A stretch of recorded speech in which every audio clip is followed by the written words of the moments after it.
এই দেখ রাসেল, মোটা হালকা ভাঙা সাইকেল চালাচ্ছে। এই মোটা হালকা জলদি যা, নাহলে আমাদের বাইকের নাম খারাপ হবে। এত বড় অপমান! দেখ না, একদিন নিনজা স্টুয়ার নিয়ে ঘুরবো। ম্যানেজার, আমি একটা বাইক কিনবো, এই বাইকটার দাম কত? তোমাকে দেখতে তো একদম ভাঙা ফার্নিচারের মতো লাগতেছে, আর তুমি বাইক কিনবে? এই ম্যানেজার, দেখিস একদিন আমি এই বাইকটা কিনেই নিয়ে যাব। আমি এতগুলো টাকা কোথায় পাবো? ও, থানোসকে তো আমিই হারাবো, আর 1 কোটি টাকাটা আমার হবে। আসো আসো আসো, থানোসকে হারাও আর 1 কোটি টাকা নিয়ে যাও। কে হারাবে থানোসকে? আমি হারাবো এই বেগুনি থানোসকে।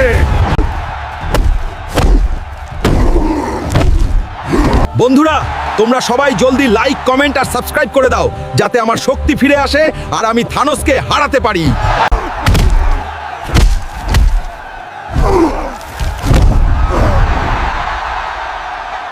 এই নাও 1 কোটি টাকা।